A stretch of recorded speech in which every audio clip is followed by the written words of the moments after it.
کہ لیظہرہ علی الدین کلہ، تاکہ اس دین کو تمام دینوں پر غالب کر دے، اس کو غالب کرے، ہر دین پر یہ دین چھا جائے۔ وَلَوْ كَرِهَ الْمُشْرِكُونَ، اگرچہ مشرکوں کو یہ بات بری ہی لگے، نا پسند آئے، کسی کو نہیں آتی، لِيُظْهِرَهُ عَلَى الدِّينِ كُلِّهِ، یہ دین غالب ہونے کے لیے آیا۔ غالب، تو نماز بھی پڑھ، عبادت بھی کر، لیکن یہ بھی خیال رکھ کہ دنیا میں نماز والے نبی کا نظام بھی قائم کرنا ہے۔ تیرے پاس نری مسجد نہیں ہونی چاہیے، حکومت بھی ہونی چاہیے۔ مسلمان کے ہاتھ میں نری تسبیح نہیں ہوگی، یہ انان حکومت بھی چلائے گا۔ اس کے اندر خودداری ہوگی۔ حضرت عمر تہجد بھی پڑھتے تھے اور سویرے حکومت بھی کرتے تھے۔ حضرت صدیق اکبر ساری رات مدینے والے کی یاد میں رویا بھی کرتے تھے، اور صبح اٹھ کر تلوار لے کر نبی پاک علیہ السلام کی ختم نبوت کے منکروں کے خلاف جہاد بھی کیا کرتے تھے۔ جب تک اپنے مزاج میں وہ شوق نہیں پیدا ہوتا کہ دین کو غالب کرنا ہے، جد و جہد کرنی ہے، کوشش کرنی ہے، بڑا سوکھا ہے ہمارے لیے بھی۔ آرام سے نماز پڑھیں، نفل پڑھیں، عبادت کریں، اور ویسے بھی اسے لوگ زیادہ بڑا پیر سمجھتے ہیں جس کی تسبیح زیادہ لمبی ہو۔ وہ زیادہ بڑا پیر ہوتا ہے جس کی پگڑی ذرا زیادہ بڑی ہو، جبہ تگڑا پہنے، اجرے کے اندر رہے، باہر نہ نکلے، اور اندر جائیں 2 منٹ کے لیے حضرت کی زیارت کریں، باہر آ جائیں، بس چھٹی۔ وہ زیادہ پیری مریدی ہو جاتی ہے، پیر تو بولتا ہی نہیں۔ وہی ہے تیرے زمانے کا امام برحق، اقبال کہنے لگے وہی ہے تیرے زمانے کا امام برحق، جو تجھے حاضر و موجود سے بیزار کرے اور موت کی شکل میں دکھلا کے تجھے جلوہ یار، زندگی تیرے لیے اور بھی دشوار کرے، تو جو تیرا جینا مشکل کر دے نا، وہ تیرے زمانے کا امام برحق ہے، تیرے لیے زندگی دشوار کر۔ یہ کیا بات ہوئی کہ ٹھیک ہے جناب آپ موج کریں جو دین غالب ہونے کے لیے آیا، دین کے مزاج میں غلبہ ہے، دین کی طبیعت میں غلبہ ہے، دیندار چھا کے وقت گزارا کرتے ہیں۔ اللہ تعالیٰ نے اس دین کے اندر وہ قرار دیا ہے، وہ وسعت دی ہے، وہ درد دیا ہے، وہ ذوق دیا ہے۔ اپنے اندر سے وہ بت توڑ ڈالیں جو بت مایوسی پھیلاتے ہیں، ان جگہوں سے نکل آئیں جہاں انسان کمزور پڑتا ہے۔ اٹھ باندھ کمر کیوں ڈرتا ہے، پھر دیکھ خدا کیا کرتا ہے۔ آگے کی طرف دیکھیں، آگے کی طرف دیکھیں۔ میرے نبی اکرم صلی اللہ تعالیٰ علیہ وسلم نے فرمایا حالات جتنے بھی خراب آ جائیں، ماحول جتنا بھی بگڑ جائے، امت پر دشواری جتنی بھی آئے، حضور علیہ السلام نے فرمایا ہے یہ دین اسلام ہے، یہ مسلم کے لفظ ہیں، حضور فرماتے ہیں یہ دین ہمیشہ قائم رہے گا، اور فرمایا ایک جماعت ہوگی پوری میری امت کی جو دین اسلام کے دفاع میں کام کرتی رہے گی، جد و جہد کرتی رہے گی، کوشش کرتی رہے گی، ہمت کرتی رہے گی۔ میرے عزیز حضور نے فرمایا ہمیشہ یہ دین قائم رہے گا، اور ایک جماعت ہمیشہ اس دین کے لیے کام کرتی رہے گی۔ اور میرے نبی پاک علیہ السلام نے فرمایا 100 سال کے بعد تو اللہ ضرور اس امت میں ایک ایسا شخص پیدا کرے گا، یہ ابن ماجہ میں حدیث موجود ہے، جو اس دین کی نئے سرے سے تجدید کر دے گا۔ وہ لوگ آتے رہے، جب حالات بڑے بگڑے تو حضرت عمر بن عبدالعزیز آ گئے، حالات کا رخ بدل کے رکھ دیا۔ پھر معاملات بڑے بگڑے تو امام شافعی جیسے لوگ آ گئے، غوث اعظم جیلانی جیسے لوگ آ گئے۔ حالات بڑے بگڑے تو شیخ عبدالحق محدث دہلوی جیسے لوگ آ گئے۔ ہندوستان میں جب ماحول بڑا کٹھن ہوا تو اعلیٰ حضرت فاضل بریلوی جیسے لوگ آ گئے۔ ہر صدی کے سرے پر اللہ تعالیٰ ایک مجدد بھیجے گا، حضور کا وہ غلام دین کو نئے سرے سے تازہ کرے۔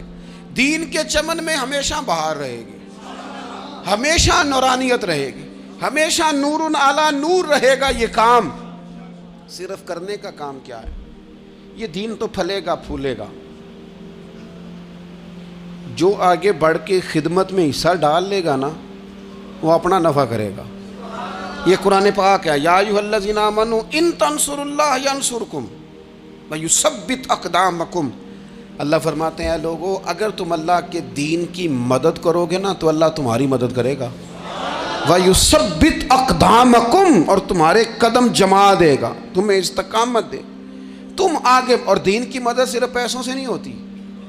کوئی شخص سمجھے کہ فقط مال سے مدد ہوتی ہے، جب آپ وقت پر آ کر مسجد میں جمعے کی نماز ادا کرتے ہیں تو یہ بھی آپ دین کی خدمت ہی کرتے ہیں۔ جب آپ دینی اجتماعات کی رونق بڑھاتے ہیں تو یہ بھی آپ دین کی خدمت ہی کرتے ہیں. جب آپ کسی دین کے طالب علم کا حوصلہ بڑھا دیتے ہیں نا، بیٹے بڑی بات ہے قرآن پڑھتے رہنا، یہ بھی آپ خدمت ہی کرتے ہیں. جب آپ دین کے بارے میں کسی جگہ بیٹھ کے اچھی بات کر دیتے ہیں، یار اللہ کا فضل ہے ہمارے دین میں یہ خیر اللہ نے رکھی، یہ بھی آپ دین کی مدد ہی کرتے ہیں. آپ کسی بھی جگہ کسی بھی حوالے سے دین کے لیے کوئی بھی پیغام دیتے ہیں، کوئی بھی بات کرتے ہیں، تو آپ دین کی یہ ساری خدمات دینیاں ہیں، یہ سارا درد ہے، یہ سارا ذوق ہے.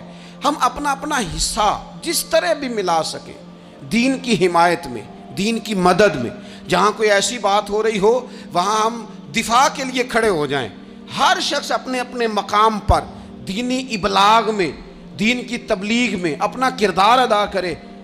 ایک جملہ کوئی بول دے نا رسول پاک کے دین کی مدد میں، ایک جملہ، یعنی کسی کو صرف اتنا کہہ دینا کہ یار تو اپنے بیٹے کو، تیرے 5 بیٹے ہیں، ایک کو قرآن مجید کا عالم ہی بنا دے. تو کہہ کے چلا گیا اور تو تیری وجہ تجھے خبر بھی نہیں کہ شاید اس نے تیری وجہ سے اسے داخل کرایا ہے، لیکن وہ اگر آ گیا پڑھ گیا تو دیکھ تجھے اجر اللہ کتنا عطا فرمائے. آدھا جملہ بول کے دین کے معاملے میں معاون بنے، کوئی خیر کا لفظ بول کے معاون بنے. ہم نہ ہمت نہیں کرتے، ہم کہتے ہیں وہ فلانا کرے گا، بڑا آدمی کرے گا، مولانا کریں گے، پیر صاحب کریں گے. اپنا اپنا حصہ، اپنی اپنی خیر. حضرت عمر نے بھی بڑا کام کیا ہے دین کی خدمت میں، پر سیدنا بلال کی خدمت کا کوئی انکار کر سکتا ہے؟ ڈیوٹی حضرت صدیق اکبر کی بھی زیادہ ہے، پر جناب سلمان فارسی کی خدمت کا انکار کیا جا سکتا ہے؟ ہر ایک نے کام کیا، ہر نقطے کا اپنا عروج ہے اپنی. اور یہ دین غالب ہوگا، غالب. یہ مت سمجھیں تھوڑے سے حالات کمزور آئے ہیں اور تھوڑا سا مسلمان محکوم ہوئے ہیں مالی طور، اپنی کوتاہیوں کی وجہ سے ہوئے، اپنی غلطیوں کی وجہ سے ہوئے، اپنے اعمال کے سبب ہوئے. تو ڈر ڈر کے نہ جئیں. نبی پاک صلی اللہ تعالی علیہ وسلم سفر پہ تشریف لے گئے. حضور علیہ السلام کی عادت کریمہ تھی جب سفر پہ جاتے تھے تو سب سے آخر میں ساری تیاری کر کے سامان سمیٹ کے سب سے آخر میں سیدہ فاطمہ الزہرا سے ملتے، پھر سفر شروع ہوتا. اور جب حضور واپس آتے تو سب سے پہلے سیدہ فاطمہ سے ملتے رضی اللہ تعالی. حضور کافی دنوں کے بعد سفر سے واپس آئے، لمبا سفر تھا. سیدہ فاطمہ الزہرا رضی اللہ تعالیٰ عنہ سے ملنے گئے. نبی پاک صلی اللہ تعالیٰ علیہ وسلم کا چہرہ نور دیکھ کے تو سیدہ فاطمہ تڑپ کے روئیں، رو پڑی. حضور نے فرمایا فاطمہ کیا ہوا؟ عرض کرنے لگی یا رسول اللہ تھکاوٹ کے اثرات میں آپ کے چہرے پہ دیکھ رہی. اور حضور کپڑے یوں لگتا ہے بڑے پرانے پہنے ہوئے ہیں آپ نے.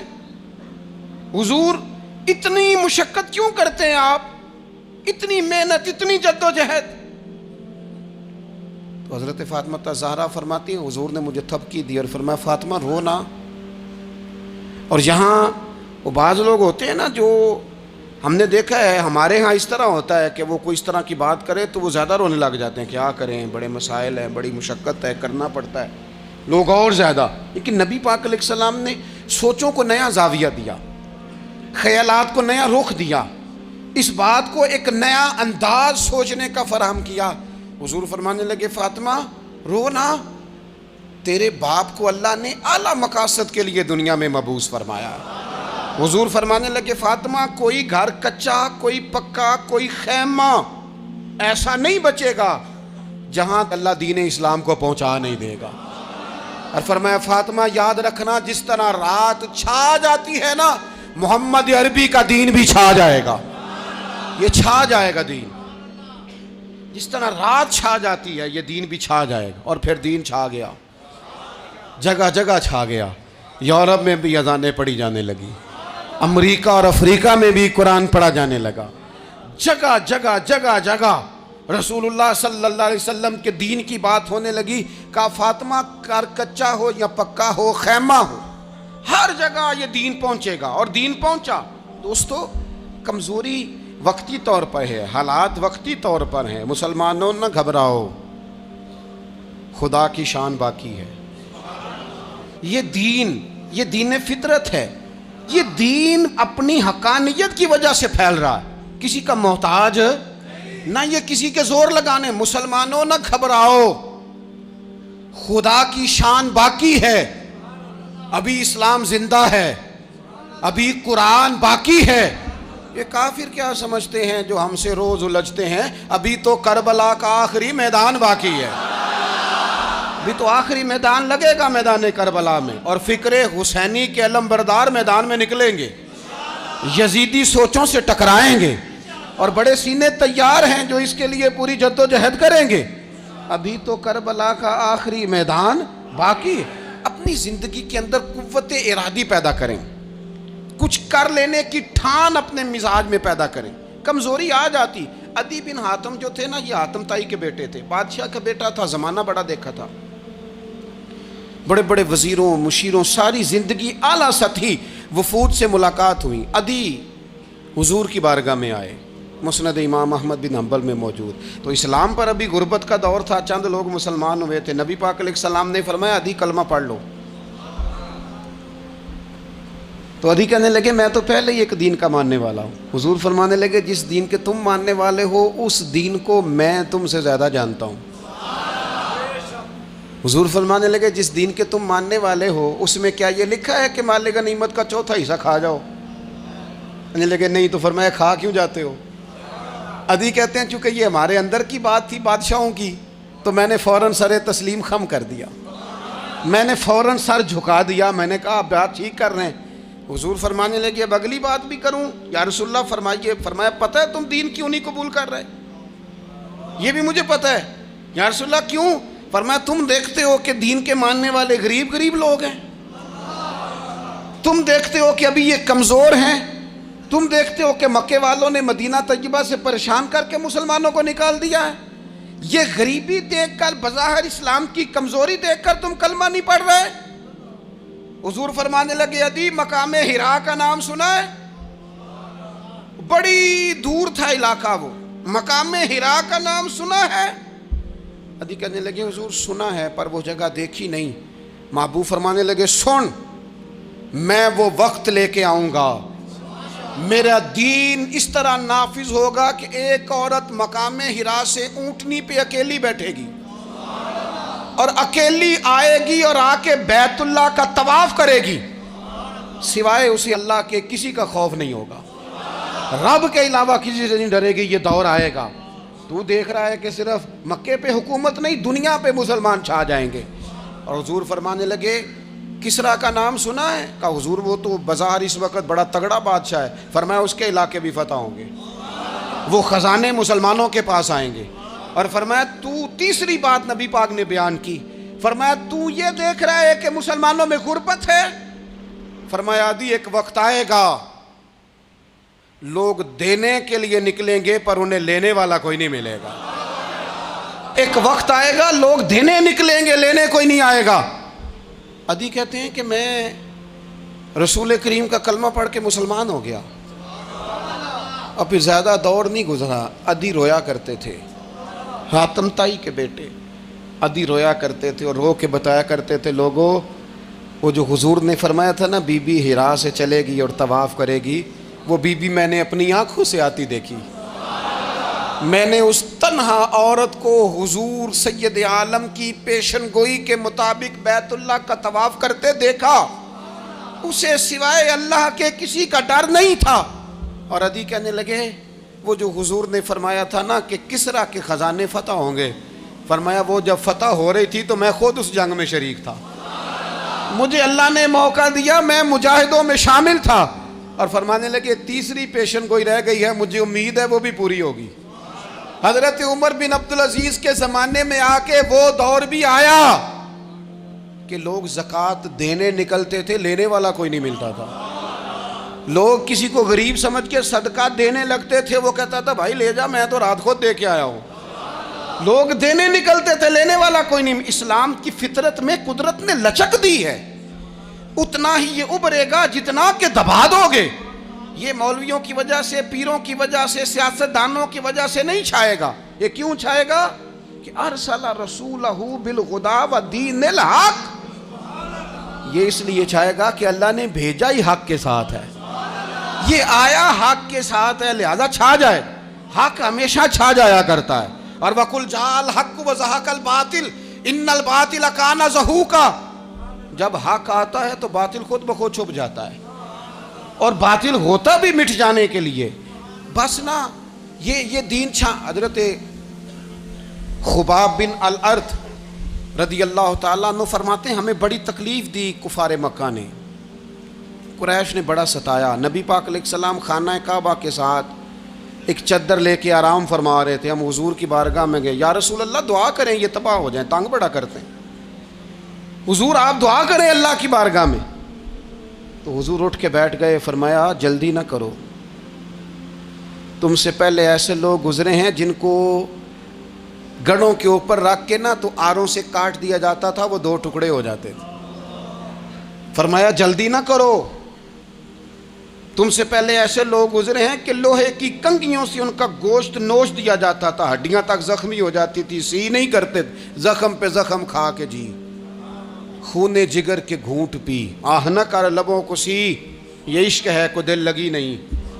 کہا خباب تھوڑا صبر کرو، اور پھر حضور فرمانے لگے خباب یہ بات یاد رکھنا، جو دین میں لے کے آیا ہوں یہ غالب ہو کے رہے گا، یہ غالب ہوگا، غالب۔ وہ ابو سفیان جو میدان احد میں کہتے تھے فلاں بھی ہم نے مار دیا، فلاں بھی مار دیا، جب 10,000 کا لشکر لے کے نبی پاک گئے تھے نا دوبارہ واپس، 10 سالوں میں 3 لوگ لے کے حضور مکے سے آئے، اور 10,000 کا لشکر لے کے جب دوبارہ گئے نا، ابو سفیان کہنے لگے لڑنا ہی نہیں، کیونکہ جس شان سے معصوم آمنہ آئے ہیں لڑنے والی بات ہی کوئی نہیں، طاقت ہی نہیں، آنکھ نہیں ملا سکتے تو ہاتھ کیسے اٹھائیں گے۔ لیکن پتہ ہے حضور کا طریقہ کیا تھا؟ سیاہ امامہ تھا، اونٹنی پہ بیٹھے تھے، اور گردن محبوب نے اتنی جھکائی تھی کہ وہ اونٹنی کی گردن سے لگ رہی تھی، اس شان کے ساتھ حضور داخل ہوئے۔ اذا جاء نصر اللہ والفتح ورأیت الناس يدخلون فی دین اللہ افواجا۔ اپنے اندر نہ تھوڑی سی، آپ 24 گھنٹے دنیا کمائیں، کوئی منع نہیں کرتا، مال کمائیں، جائیدادیں بنائیں، حلال کمائیں، جتنا مرضی کمائیں، لیکن نہ کچھ تھوڑا سا اپنے آپ کو دین کے لیے، صرف مالی طور پر نہیں۔ ہمارے ہاں ایک بہت بڑا مسئلہ یہ بن گیا کہ صرف مالی طور پر ہم سمجھتے ہیں دین کی مدد کر دیں۔ اگر آپ اپنے پتر کو نمازی بنا چکے ہیں تو ایک کام آپ نے دین کی خدمت کا کر لیا۔ اگر آپ کی بیٹی پردے کی عادی ہو گئی ہے تو آپ نے دین کی خدمت میں ایک حصہ ڈال لیا ہے۔ اگر آپ کے گھر کے اندر آپ ان ساری چیزوں کو بین کرنے میں کامیاب ہو گئے، یا ایھا الذین آمنوا قوا انفسکم واہلیکم نارا، ایمان والو خود بھی دوزخ سے بچو، اپنے اہل خانہ کو بھی بچاؤ۔ اگر فحاشی اور ریانی کا رستہ آپ نے اپنے دروازے کے باہر روک دیا ہے تو آپ نے دین کی خدمت کر لی ہے۔ اگر آپ اپنے دوستوں کو نمازی بنانے میں کامیاب ہو گئے ہیں، اگر آپ چند لوگوں کو قرآن پڑھانے میں کامیاب ہوئے ہیں، تو پھر کچھ نہ کچھ حصہ آپ نے دین میں شامل کیا ہے۔ کرنے کا کام یہ ہے کہ اپنا اپنا حصہ اپنی اپنی خیر دین میں ملائیں، جدوجہد کریں، کوشش کریں۔ 2 جملے بول کر، جب کوئی بندہ کہہ رہا ہو نا جی بڑا مشکل ہے دین پہ عمل کرنا، تو اسے کہیں دین پہ ہی چلنا تو آسان ہے، دین پہ چلنا ہی تو آسان ہے۔ جب بڑی دین مخالف باتیں ہو رہی ہوں تو وہاں ساری برادری کٹھی بیٹھی ہے نا، بچے کے دن رکھے جا رہے ہیں، تو میں دین کی خدمت بتا رہا ہوں کیا کیا کرنی ہے۔ بیٹے کے دن طے ہو رہے ہیں تو کوئی کہتا ہے کہ ماموں کو منا لو ناراض ہے، چچا کو منا لو ناراض ہے۔ یہ میں اپنا درد دل آپ کے سامنے رکھ رہا ہوں۔ دین کی خدمت یہ ہے کہ ایک بندہ بیچ میں سے بولے، وہ کہے او شادی میں کوئی غیر شرعی کام نہ کرنا، سب کو منا رہے ہو تو کہیں رب رسول کو ناراض نہ کر لینا۔ یہ تیری دین کے لیے خدمت ہو جائے گی، یہ تیری دین کے لیے خدمت ہو جائے گی۔ وہ جس شخص نے جاتے جاتے رستے میں کہا تھا نا حضرت عبداللہ مزنی کو کہ میں ایک مدینے میں چاند چڑھا دیکھ کے آیا ہوں کہ جس کے قریب سے جو گزرتا ہے اسے بھی نور ملتا ہے، تو اس کی ایک بات گھر کر گئی، جناب عبداللہ مزنی مدینے والے کے عاشق ہو گئے۔ آپ کہہ دیں بات پھیل جائے گی، اللہ اسے پھیلا دے گا۔ اپنے مقام پر بیٹھ کر اپنے میں فیکٹری کے مالک سے کہا کرتا ہوں کہ تو نہ مسجد ضرور بنا چھوٹی سی، دفتر والوں سے کہا کرتا ہوں کہ یہاں نہ نماز باجماعت کا بندوبست ضرور کراؤ۔ میں کہتا ہوں یہ سارے دین کے کام ہیں۔ آپ اپنے حلقہ اثر میں کہیں یہاں نماز باجماعت ہوگی، یہاں سویرے آتے ہی پہلے تلاوت ہوگی، یہاں پہلے قصیدہ بردہ شریف، آپ کوئی خیر کے کام میں اپنا حصہ ڈالتے رہیں، انشاءاللہ یہیں سے چنگاریاں بنیں گی، یہیں سے انقلاب برپا ہوگا۔ اور امام جعفر صادق کے قول پر اپنی بات سمیٹوں گا. کسی نے کہا تھا میں دین کی تبلیغ کرنا چاہتا ہوں، تو فرمانے لگے سوکھا حال ہے، تو دین پہ عمل کرنا شروع کر دے. دین کی تبلیغ ہونی شروع ہو گئی، عمل کر.